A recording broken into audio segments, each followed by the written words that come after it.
So hey homies, welcome back to another video. और आज है संडे और संडे का मतलब है the renegade immortal and I hope कि तुम लोग बहुत ही ज्यादा अच्छे और मजे में होगे। वीडियो में आगे बढ़ने से पहले कहना चाहूंगी कि अगर इससे पहले का एपिसोड अभी तक चेकआउट नहीं किया है तो पहले जाओ और जाके उसे देख लो, वरना यहाँ तुम्हें इस कमाल के एपिसोड में बिल्कुल भी मजा नहीं आने वाला। और अगर तुमने देख लिया है तो क्या बात है, चलो फिर आज के इस वीडियो को फटाफट से शुरू करते हैं। लेकिन उससे पहले प्रीवियस एपिसोड को थोड़ा सा जान लेते हैं। सो होमीज, जैसे कि हमने लास्ट एपिसोड में देखा था जहाँ पे वांग लिन सीनियर ज़ाओयी को बचाने के लिए उस टाइट अबिस के अंदर पहुंच जाता है, जहाँ पे हम देखते हैं कि बाइलू के दिए गए उस जेड के जरिए से फाइनली उसे वो लोकेशन भी मिल जाती है और उसके पास जो लिंग तियानहू की स्वॉर्ड एनर्जी थी उसका भी यूज करके फाइनली वांग लिन इसका पता लगा लेता है। और यहाँ पर तो लिटरली वांग लिन अपने ओरिजिनल सोल तक को दाव में लगा देता है ताकि बस कैसे भी करके उस क्रैक के पार लगे इस बैरियर को तोड़कर वो सीनियर ज़ाओयी के पास पहुंच जाए। यहाँ पे हम देखते हैं कि वांग लिन जैसे तैसे करके उस बैरियर को तोड़ देता है और फिर वहाँ पे सीनियर ज़ाओयी के पास पहुंच जाता है, जहाँ पे हम देखते हैं कि सीनियर ज़ाओयी की हालत बहुत ज्यादा खराब लग रही थी और बस उनके फोरहेड पर एक कॉन्शियसनेस का छोटा सा ट्रेस ही बचा हुआ था। और वांग लिन उनकी ऐसी हालत देखकर उन्हें आवाज देता है। और अब आगे सो होमीज, हमारे इस पार्ट की स्टार्टिंग में हम वांग लिन को देखते हैं जहाँ पर वो उन चार फॉर्मेशन में एक फॉर्मेशन के ऊपर सीधा एक पंच दे मारता है। प्लान इसका यही था कि बस कैसे भी करके बाय फोर्स इसे तोड़ के सीनियर ज़ाओयी को मैं आजाद कर लूं। यहाँ पे हम देखते हैं कि इसके पंच का इम्पैक्ट बहुत तगड़ा वाला तो था, लेकिन ये फॉर्मेशन फिर भी नहीं टूटता और तभी ये रिवर्स इम्पैक्ट वांग लिन पे भी पड़ता है। वो काफी दूर छिटक जाता है। इस दौरान वांग लिन देख के हैरान था कि उनके आसपास कितने हैवी अमाउंट में डेथ ऑरा मौजूद है और तभी वो उन्हें आवाज देता है, लेकिन फिर भी कोई खास रिस्पॉन्स नहीं आता। लेकिन इस बार वांग लिन देख के शॉक्ड था कि उनके आसपास लिंग तियानहू की स्वॉर्ड ऑरा के अलावा डिमोनिक एनर्जी भी मौजूद है। इस दौरान वांग लिन के पीछे एक्सप्लोजन होता है और तभी जैसे ही हम पीछे मुड़ के देखते हैं तो यहाँ पाते हैं कि जो वांग लिन ने इतने सारे स्ट्रोक्स और फॉर्मेशन का यूज करके लिंग तियानहू के उस फैंटम को पूरी तरीके से यहाँ पे कैद करके रखा था, अचानक से वो अपनी ताकत को अनलीश करने लगता है। धीरे धीरे करके हम देखते हैं स्ट्रोक्स के जरिए से बने हुए उस सीलिंग फॉर्मेशन में काफी सारे क्रैक्स आने लगते हैं और अगले ही पल ये देखते साथ ही वांग लिन भी सीधा एक और अटैक इस फॉर्मेशन के ऊपर करता है ताकि बस कैसे भी करके सीनियर ज़ाओयी को वो बचा ले। लेकिन तब तक यहाँ पे लिंग तियानहू की ये जो जायंट स्वॉर्ड एनर्जी थी वो यहाँ पे आजाद हो चुकी थी और वो वांग लिन की तरफ तेजी से बढ़ती है। वांग लिन की ओरिजिनल सोल भी इससे बुरी तरीके से डैमेज होती है, पर तब तक वांग लिन ने भी अपने डेमोनिक डेथ फिंगर को इसकी तरफ आगे बढ़ा दिया था। यहाँ पे दोनों जैसे ही आपस में क्लैश करते हैं तो वांग लिन पल भर के लिए भी उसे रोक नहीं पाता और यहाँ पे उसके अटैक को डिस्ट्रॉय करते हुए सीधा वांग लिन की तरफ अब ये चार्ज करता है। यहाँ पर लिंग तियानहू का फैंटम अपनी स्वॉर्ड को थामते साथ ही सीधा उसके ऊपर हमला कर देता है। वांग लिन डॉज करने की कोशिश करता है, लेकिन अगले ही पल एक स्वॉर्ड स्ट्राइक उसे पड़ जाती है, जिसके चलते वो और ज्यादा इंजर्ड हो जाता है और तेजी से पीछे की ओर गिरने लगता है। इस दौरान यहाँ पे लिंग तियानहू काफी सारे और मल्टीपल फॉर्मेशन को बनाते हैं, जिसके अंदर से मल्टीपल स्वॉर्ड्स भी बाहर आते हैं और सबके सब एक साथ मिलकर वांग लिन के ऊपर टूट पड़ते हैं। और यहाँ ही एनिमेशन है, यहाँ पे हम देखते हैं कि वांग लिन हर एक स्वॉर्ड के ऊपर जंप करते हुए यहाँ से आगे बढ़ रहा था। लिटरली यहाँ पर वांग लिन के पीछे 1000 से भी ज्यादा स्वॉर्ड्स पड़ी हुई थी, लेकिन वो उन सभी से डॉज करते हुए यहाँ पे अपने अंडरवर्ल्ड रिवर को समन कर लेता है। लेकिन वांग लिन के पास इनफ एनर्जी और ऑरा नहीं थी, जिसके चलते वो उसे एक्टिवेट ही नहीं कर पाता और तब तक उसके सामने बड़ी बड़ी 3 जायंट स्वॉर्ड्स और उसके पीछे हजारों छोटी स्वॉर्ड्स आ चुकी थी। इस दौरान पीछे से लिंग तियानहू का फैंटम भी अपने स्वॉर्ड से एक स्ट्राइक सीधा वांग लिन के ऊपर दे मारता है। वांग लिन यहाँ पर ज़ाओयी को सीनियर कह के आवाज देता है और कहता है कि आखिर आप कब तक ऐसे खामोश रहोगे। तभी यहाँ पे सीनियर ज़ाओयी एक गहरी सांस लेते हैं और कहने लगते हैं कि गेट लॉस्ट। यहाँ पे ये कहना ही था, इतना टेरिफाइंग लव प्रेशर निकलता है कि यहाँ पे लिंग तियानहू का वो जो फैंटम था वो पल भर में ही डिस्ट्रॉय हो जाता है। और तभी वांग लिन कहने लगता है कि मुझे लगा था कि आप ऐसे ही यहाँ पे चुपचाप खामोश खड़े रहोगे। यहाँ पे ज़ाओयी उसकी तरफ देखते हैं और फिर हल्का सा ऑरा उसकी तरफ प्रोवाइड कराते हैं और यहाँ की जितनी भी डेमोनिक एनर्जी थी उसके जरिए से वो उसकी बॉडी को हील करना शुरू कर देते हैं, जिसके चलते पल भर में ही वांग लिन की सारी इंजरीज हील हो जाती है। यानी कि जो फिजिकल इंजरीज थे वो सारी ठीक हो जाती है और वो कहने लगता है कि मुझे लगा नहीं था कि तुम इस हद तक जाओगे। जिसके बाद वांग लिन कहने लगता है कि मुझे लगा था कि शायद आपको बस यहाँ पे ट्रैप करके रखा गया होगा, लेकिन मैं देख पा रहा हूँ कि आपके आसपास कितना सारा डेथ ऑरा मौजूद है। यहाँ तक कि स्वॉर्ड एनर्जी के अलावा भी यहाँ पर काफी सारे ऐसे फॉर्मेशंस भी है कि लगातार आपकी विटलिटी को भी ड्रेन कर रही है। और मैं जानता हूँ कि आप एक रेन स्वॉर्ड स्पिरिट हो, तो आपके लिए ये सारी चीजों को तोड़ना बहुत ही आसान है। और देख के अफसोस हो रहा है कि मैंने फालतू में मेहनत की, आपने खुद ही अपनी इस डेस्टिनी को गले लगाया है, आप खुद ही यहाँ पे जीना नहीं चाहते। वांग लिन अपनी मुट्ठी को टाइट करता है और कहने लगता है कि मुझे अफसोस हुआ, सच में अफसोस हुआ। ये देख कर कि आप वाकई में मरना चाहते हो। यहाँ पे ज़ियाओ बताने लगते हैं कि लिंग तियानहू की मेरी स्वॉर्ड पावर्स चाहिए थी, इसकी वजह से उसने मुझे यहाँ पे ट्रैप करके रखा है, लेकिन इस कंट्री का जो एंशिएंट डीमन है उसे मेरी बॉडी चाहिए और इसीलिए दोनों ने हाथ मिला लिया और तब से वो मेरी बॉडी के अंदर से मेरी जितनी भी कॉन्शियसनेस है उसे इरेज करने में लगा हुआ है। पर अगर तुम मेरी बात करो तो मेरे पास सर्वाइव करने के लिए कोई रीजन ही नहीं बचा, क्योंकि वो जा चुकी है तो भला मैं क्यों जीऊं। यहाँ पे वांग लिन को ये सुनकर और ज्यादा बुरा लगता है। वो कहने लगता है कि आपका दिल मर चुका है और अगर मुझे पहले पता होता तो शायद मैं यहाँ कभी नहीं आता। जिस पे वो कहने लगता है कि वांग लिन मुझे माफ करना, पर तभी वांग लिन अपने पास से वो उसी पकोड़े को बाहर निकालता है और कहने लगता है कि मैंने आपसे वादा किया था कि जब तक मैं आपसे दोबारा मिल नहीं चाहता मैं इस पकोड़े को हमेशा आपके लिए सेफ रखूंगा, इसकी हिफाजत करूंगा। मैं अपना वादा पूरा कर चुका हूँ, इसलिए मैं आपको ये लौटा रहा हूँ। यहाँ पे अपने पकोड़े को देखते साथ ही सीनियर ज़ियाओ उसे टाइटली अपनी बाहों में होल्ड करते हैं और वो काफी ज्यादा इमोशनल होते हुए कहने लगते हैं कि टिंगर फाइनली तो मुझे मिल ही गई। यहाँ पे बेसिकली टिंगर उनकी लवर का नाम है, लेकिन तभी वांग लिन बताने लगता है कि उनका असली नाम टिंगर नहीं है बल्कि उनका नाम किंग शुआन है और जो कि सेलेस्टियल एम्परर किंग लिन की बेटी है और एक सेलेस्टियल लॉर्ड है। ये यहाँ पे ये सुनकर सीनियर ज़ियाओ कंफ्यूज हो जाते हैं तो वांग लिन उसे वही जेड थ्रो करता है और बताने लगता है कि हाँ, सेलेस्टियल रियल्म के सबसे strongest emperor celestial emperor king Lin की बेटी है ये। और जहाँ तक मुझे पता है कि जो सेलेस्टियल एम्परर किंग लिन है वो किसी केव के अंदर इस वक्त खुद को हील कर रहे हैं और वो जो केव है वो डीमन स्पिरिट लैंड के अंदर ही कहीं मौजूद है।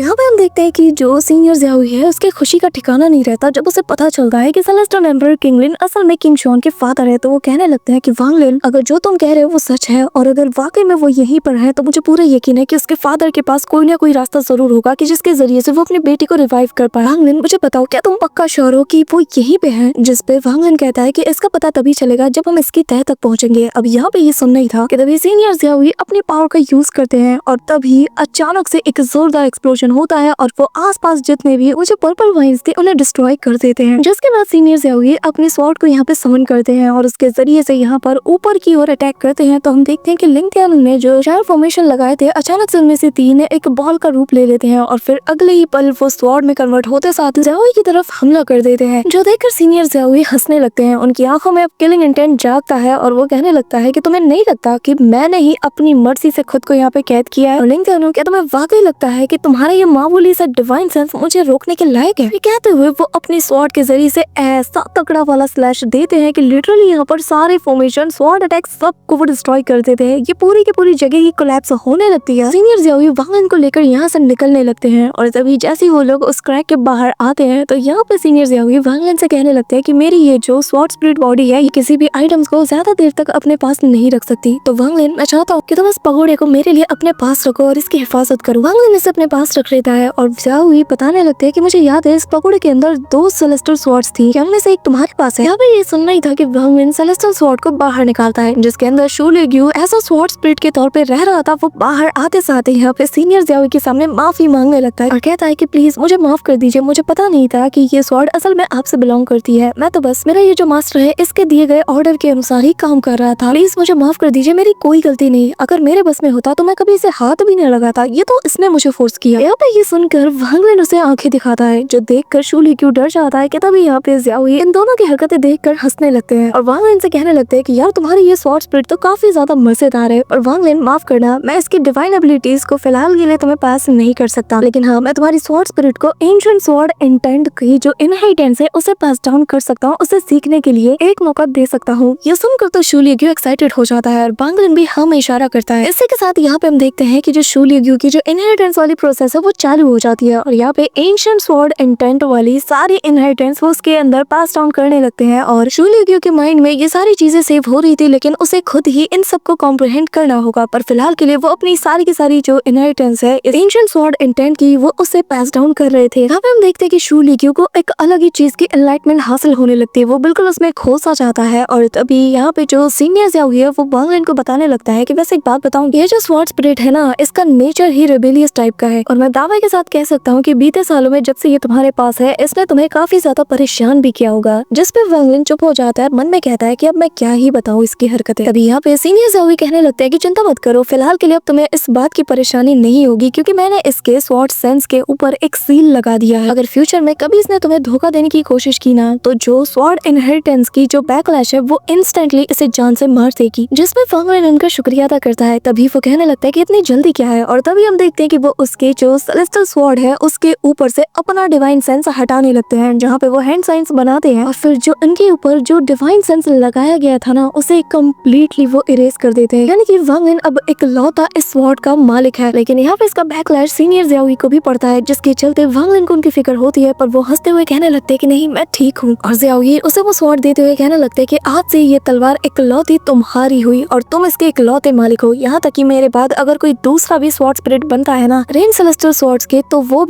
भी इसे कंट्रोल नहीं कर सकता। मैंने इसके ऊपर से डिवाइन सेंस को हमेशा हमेशा के लिए मिटा दिया है। वांग लिन यहाँ पे काफी ज्यादा इमोशनल हो जाता है, कहने लगता है कि सीनियर ये बहुत ही ज्यादा प्रीशियस चीज है, जिसपे वो कहने लगता है कि वांग लिन मैं जो कर रहा हूँ मुझे करने दो, तुम्हारे मुझ पे वाकई में बहुत एहसान है। इस बदले में मैं इतना चाहता हूँ कि तुम मेरी मदद करो ताकि मैं जल्द से जल्द टिंगर यानी कि किंग शुआन के फादर को ढूंढ पाऊँ और उसे जल्द से जल्द रिवाइव कर पाऊँ। जिसपे वांग लिन हाँ में जवाब देता है और सीनियर ज़ियाओई बताते हैं कि एक बार मेरी टिंगर रिवाइव हो जाए ना तो फिर मुझे किसी इनहेरिटेंस किसी स्वॉर्ड किसी भी चीज की जरूरत नहीं और ना ही ये चीजें मैटर करती हैं। और मैं जानता हूँ कि सेलेस्टियल एम्परर को ढूंढना कोई आसान काम नहीं होगा, लेकिन वांग लिन क्योंकि तुम मेरा साथ दे रहे हो तो मेरे पास तुम्हारे लिए एक और अच्छी खबर है। मेरी जो एक दूसरी रेन सेलेस्टियल स्वॉर्ड है ना, न जाने क्यों मुझे वो फील हो रही है और ऐसा लग रहा है कि वो इसी टाइड अबिस के गहराइयों में है। जिसके बाद ये दोनों उसी टाइड अबिस के गहराइयों में जाने लगते हैं और ऐसे इन्हें काफी वक्त बीत चुका था और यहाँ पे जो प्रेशर था ना इस टाइड अबिस के अंदर, वांग लिन इसे देख कर समझ आता है कि अंदर न जाने कौन सी फोर्स होगी जिसके चलते यहाँ पर इतना तगड़ा वाला सक्शन फोर्स क्रिएट हो रहा है। कि तभी यहाँ पर सीनियर ज़ियाओई वांग लिन को रोक लेते हैं और यहाँ पे हम देखते हैं कि नीचे से पर्पल मिस्ट जैसे बाहर आ रहा था, तो वांग लिन अपने डिवाइन सेंस को आगे भेजकर चेक करने लगता है। लेकिन तभी यहाँ पे ये जो मिस्ट थी ना ये इसके डिवाइन सेंस को भी डिवोर कर जाती है, जो देखकर वांग लिन भी शॉक्ड था। यहाँ पे सीनियर ज़ियाओई से कहने लगते हैं कि तुम्हें अपने मन को शांत करना होगा और अपनी सारी स्पिरिचुअल एनर्जी को भी बिल्कुल कम करना होगा, जैसे कि तुम यहाँ से बिलोंग ही नहीं करते, तभी शायद तुम इसे रेजिस्ट कर पाओगे और बाकी सब तुम मुझ पे छोड़ दो। यहाँ पे हम देखते हैं कि सीनियर ज़ियाओई अपने स्वॉर्ड फॉर्म में आ चुके थे और वांग लिन उनके ऊपर सवार था। ये दोनों तेजी से आगे बढ़ने लगते हैं। इस दौरान सीनियर ज़ियाओई वांग लिन से कहते हैं कि बताओ आखिर तुम्हें इस सेलेस्टियल स्वॉर्ड की पावर कैसी लगी, जिसपे वांग लिन कहता है वाकई में ये कमाल का है। अब तभी वो कहने लगता है कि अब बस हमें आगे बढ़ते रहना है। वांग लिन भी कहता है कि हाँ। अब यहाँ पे उस स्वॉर्ड के ऊपर सवार होकर वांग लिन तेजी से आगे बढ़ रहा था और उसके आसपास वही सेलेस्टियल ऑरा से सीनियर ज़ियाओई ने एक बैरियर को भी बना दिया था। अब यहाँ पे चलते चलते ये लोग फाइनली उस रेन सेलेस्टियल स्वॉर्ड स्पिरिट के पास पहुंच जाते हैं, जहाँ पर हम उस गोल्डन स्वॉर्ड को देखते हैं जो कि यहाँ पे क्रैक के अंदर फंसी हुई थी। अब तभी वांग लिन उस जगह पे अटैक भी करता है, लेकिन जैसे ही वो स्वॉर्ड बाहर निकलती है तो और ज्यादा गहराइयों में जाने लगती है, पर जैसे तैसे वांग लिन उसे पकड़ ही लेता है। लेकिन इस दौरान सक्शन फोर्स इतना ज्यादा था कि वांग लिन स्वॉर्ड के ऊपर से गिर जाता है। लेकिन तभी सीनियर ज़ियाओई अपने पावर का यूज करते हुए उसे यहाँ पे बांध लेते हैं और वांग लिन तभी यहाँ पे अंडरवर्ल्ड रिवर का यूज करता है और जिसके चलते वो सक्शन फोर्स को थोड़ा मात दे पाता है और फिर पलक झपकते ही उस स्वॉर्ड के ऊपर सवार होकर दोनों यहाँ से निकलने लगते हैं। इसी के साथ यहाँ पे हम देखते हैं कि जब वांग लिन यहाँ से जाने लगता है तो अचानक से उसका वो जो स्वॉर्ड था उसके ऊपर जैसे हल्की हल्की क्रैक पड़ने लगती है, यानी कि वही गोल्डन स्वॉर्ड। पर तभी यहाँ पे वांग लिन को एक आवाज सुनाई देती है जहाँ पे एक लेडी कहती है कि नीचे जाओ नीचे जाओ। लेकिन वांग लिन ये सुन के कंफ्यूज था और कहता है आखिर तुम कौन हो। अब तभी हम देखते हैं कि वांग लिन के बैग ऑफ होल्डिंग के अंदर वही मिस्टीरियस सा जो स्क्रोल था अचानक से उसके अंदर एक फिगर अपीयर होती है और ये वही लेडी की आवाज थी जो कि वांग लिन को सुनाई दे रही थी, जो कि बार बार लगातार वांग लिन से कह रही थी कि प्लीज प्लीज नीचे जाओ। यहाँ पे वांग लिन अपना कंट्रोल खोने लगता है और जैसे ही वो नीचे की ओर जाने वाला था कि सीनियर ज़ियाओई उसे और टाइटली होल्ड करते हैं और कहते हैं कि वांग लिन अपने माइंड पे फोकस करो, तुम्हें अपना कंट्रोल नहीं खोना। इसी के साथ वांग लिन होश में आ जाता है और कहने लगता है कि मैं तो इस लड़की की चाल में ऑलमोस्ट फंसते फंसते रह गया। न जाने इस मिस्टीरियस स्क्रोल का क्या राज है जो कि मुझे बार बार नीचे जाने के लिए कह रही है, न जाने वहाँ पे ऐसा कौन सा राज होगा। इसी के साथ हम देखते हैं कि फाइनली ये लोग ऊपर की ओर आ जाते हैं। यहाँ पे हम देखते हैं कि ये जो स्वॉर्ड है धीरे धीरे करके इसके ऊपर से सारी की सारी वो जो परत थी जंग टाइप की वो पूरी तरीके से खत्म हो जाती है और वांग लिन का ये स्वॉर्ड बिल्कुल अपनी पहली वेल्थ स्वॉर्ड जैसी लगती है। वांग लिन बताने लगता है कि मेरी कल्टीवेशन वर्ल्ड में जब मैंने पहली स्वॉर्ड देखी थी हैंगियन सेक्ट में तो वो स्वॉर्ड बिल्कुल ऐसी ही दिखती थी। ऐसा लग रहा है कि शायद वो इसकी ही कोई रेप्लिका होगी। और जरा देखो 1000 साल बीत गए और पता भी नहीं चला। कि तभी यहाँ पे सीनियर ज़ियाओई कहने लगते हैं कि वांग लिन मुझे कुछ ठीक नहीं लग रहा है, यहाँ की ये जो पर्पल फॉग है ये और ज्यादा गहरी होती जा रही है। और वांग लिन कहने लगता है कि आप चिंता मत कीजिए, मैंने एग्जिट के पास एक अरे को सेट किया है जिसके जरिए से हम यहाँ से निकल सकते हैं और ये जो सेलेस्टियल एनर्जी है ये हमें वहाँ तक लीड करेगा। अब ये कहते हुए वांग लिन यहाँ पे हल्का सा एक अटैक करता है और यहाँ पे जो ज़ियाओई है वो भी बिल्कुल उसे ही फॉलो करने लगते हैं। कि तभी सीन शिफ्ट होता है और हम वांग ली नाम के एक बंदे को देखते हैं जो कि अपने हाथों में कोई चीज कैलकुलेट कर रहा था और यहाँ अपने पार्टनर से कहने लगता है कि अब हमें हमारे क्लोज डोर कल्टीवेशन से बाहर आना ही होगा। इसी के साथ हम डीमन स्पिरिट लैंड का सीन देखते हैं जहाँ पर आसमान में दो कपल्स को देखते साथ ही सभी लोग कहने लगते हैं कि जरा देखो कि कपल कितना ज्यादा प्यारा लग रहा है। यहाँ पे हम देखते हैं कि असल में ये दोनों सेलेस्टियल कपल्स थे जिनके नाम है वांग वी और हेजुआन। यहाँ पे दोनों सच में बहुत ही ज्यादा प्यारे लग रहे थे। तभी यहाँ पे हम एंशिएंट डीमन बाइलू को देखते हैं जिसकी आंखें जैसे ही खुलती हैं तो वो हैरान हैरान था और कहने लगता है कि यकीन नहीं होता कि उन लोगों ने अपने केव मेंशन को छोड़ दिया, जिसका मतलब ये है कि अब बाकी सभी आने वाले हैं, तो मुझे जल्द से जल्द उस एंशिएंट डीमन की बची हुई सोल को डिवोर करना ही होगा। तभी सीन शिफ्ट होता है और हम सेलेस्टियल कपल्स को देखते हैं जो कि यहाँ पर जो फायर डीमन कंट्री के पास मौजूद जो एग्जिट था वहाँ पे पहुंच जाते हैं और यहाँ पर जो रिस्ट्रिक्शन वांगलिन ने सेट किया था उसे ये लोग बहुत इजीली देख लेते हैं और यहाँ पर जो बंदा था वो यहाँ एक सिंगल पत्ते से ही वांगलिन के पूरे रिस्ट्रिक्शंस को बाहर निकाल ले आता है। और यहाँ पे जिस मेथड का वांगलिन ने यूज किया था वो देखकर तो ये भी सरप्राइज था। और तभी वो लड़की भी कहती है कि जरा देखो ये रिस्ट्रिक्शन तो कितना ज्यादा रेयर है, ऐसा लग रहा है कि एंशिएंट रिस्ट्रिक्शन टेक्निक का यहाँ पे यूज किया गया है और जिसके अंदर सेलेस्टियल रिस्ट्रिक्शन का भी थोड़ा सा ट्रेस भी है। अब यहाँ पे हम देखते हैं कि जो वांगली था वो इमीडिएटली यहाँ पर उस पत्ते के ऊपर लगे छोटे से रिस्ट्रिक्शन को अपने हाथ में लिया था और कहने लगता है कि जरा इसके कोर को देखो, इसने कितने कमाल और सफाई के साथ इस रिस्ट्रिक्शन को यहाँ पे लगाया है। जो भी ये बंदा होगा ना उसने जिस रियलम को अचीव किया होगा वो लाइफ एंड डेथ की सिचुएशन का एक्सपीरियंस करके किया होगा, जिसके बाद वो वापस इस कोर को वहीं पे लगा देता और कहने लगता है कि मुझे पूरा यकीन है कि जिसने भी इस रिस्ट्रिक्शन को यहाँ पे लगाया है उसने एटलीस्ट 10,000 साल से भी ज्यादा की कल्टीवेशन की होगी। जिस पर उसकी वाइफ कहती है कि मुझे नहीं लगता, जिस पे वो कहता है कि चलो फिर एक शर्त लगाते हैं और अगर ये जो बंदा है अगर इसकी कल्टीवेशन 10,000 साल से कम की हुई ना तो मैं हार जाऊंगा। जिस पे यहाँ पे उस हंसती है और कहने लगती है कि ऐसा कुछ भी नहीं है, अब वैसे भी जो भी दांव पे बड़ी बाजी लगाते हैं वो हारे जाते हैं। अब यहाँ पे ये सुनकर उसका हस्बैंड कहने लगता है कि कहीं तुम ग्रीड की बात तो नहीं कर रही हो, जिस पे वो कहने लगता है कि हाँ बिल्कुल, उसने काफी सारे डिसाइपल्स को इस टाइड अबिस के अंदर बुलाया है, मतलब इसने कोई बहुत बड़ा दांव खेला है और जिसका मतलब ये है कि अंदर कुछ ना कुछ ऐसा है कि जिसके चलते वो गया है। और जहाँ तक मेरा अंदाजा है तो मुझे लगता है कि वो उसी टोकन के लिए वहाँ पे गया है। इसी के साथ सीन शिफ्ट होता है और हमें यहाँ पे ग्रीड और बाकी सबको दिखाया जाता है जहाँ पर मस्क्यूटो बीस्ट ने तो इनकी हालत खराब करके रखी थी। लिंगलियानो के डिसाइपल एक एक करके इनसे फाइट करने की कोशिश तो करते हैं लेकिन इनकी हालत बहुत ज्यादा बिगड़ चुकी थी। यहाँ पे जो चेंगलोंग था इसकी हालत इतनी ज्यादा खराब हो जाती है कि इसके भाइयों को अब इसकी फिक्र होती है, पर वो कहता है कि चिंता मत करो, मैं इसे संभाल लूंगा। अब यहाँ हमें दिखाया जाता है कि जो मस्क्यूटो बीस्ट की तादाद है लिटरली उनकी तादाद बहुत ज्यादा थी, जिसे देखते साथ ही चेंगलोंग ग्रीड से कहता है कि सीनियर आखिर आप हमारी मदद कब करेंगे।